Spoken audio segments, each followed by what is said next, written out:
చూస్తే Apollo hospital ఇంత treatment చేస్తాను విఐపి లెవెల్లో అని నాకు ఆందోళన పట్టుకుంది. సరే మళ్ళీ ఆ రోజు గడిచింది. తెల్లారి డాక్టర్స్ని మళ్ళీ వెళ్ళి కలిశాను. కలిసి ఇంకా 48 hours వరకు చెప్పలేమన్నారు. మళ్ళీ ఇంకా ఆందోళన పెరిగింది. ఈలోపు ఫారిన్ డాక్టర్స్ ఎవరు అక్కడ ఉండటం జరిగిందంట. వారు కూడా చూశారు. ఆ తర్వాత స్థిమితపడి మరి బిల్ ఎంత అవుతుందో తెలియదుగా అపోలో హాస్పిటల్ అని చెప్పి అప్పుడు నేను స్పృహలోకి వచ్చి ఆ కౌంటర్కి వెళ్ళి అడిగితే మాకు పైనుంచి ఫోన్ వచ్చింది, మీరేమి ఆందోళన పడకండి, నిశ్చింతగా ఉండండి అన్నారు.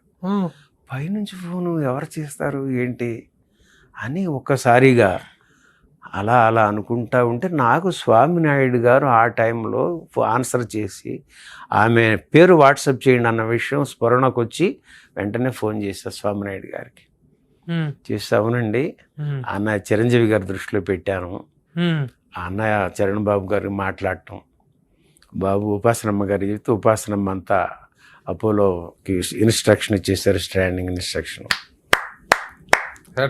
అరుణాచల్ 1 రోజు 2 రోజులు 3 రోజులు కాదు, ప్రభు గారు 17 రోజుల పాటు ఐసీయూలో ఉంచి ప్రాణాలు పోసి నాకు అప్పచెప్పారు. 1 పైసా కట్టించలేదు.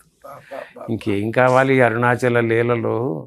ఈ కుటుంబ రూపంలో ఆ కుటుంబం ఇక్కడే ఉందా అనేది ఈ పిచ్చివాడి భావన.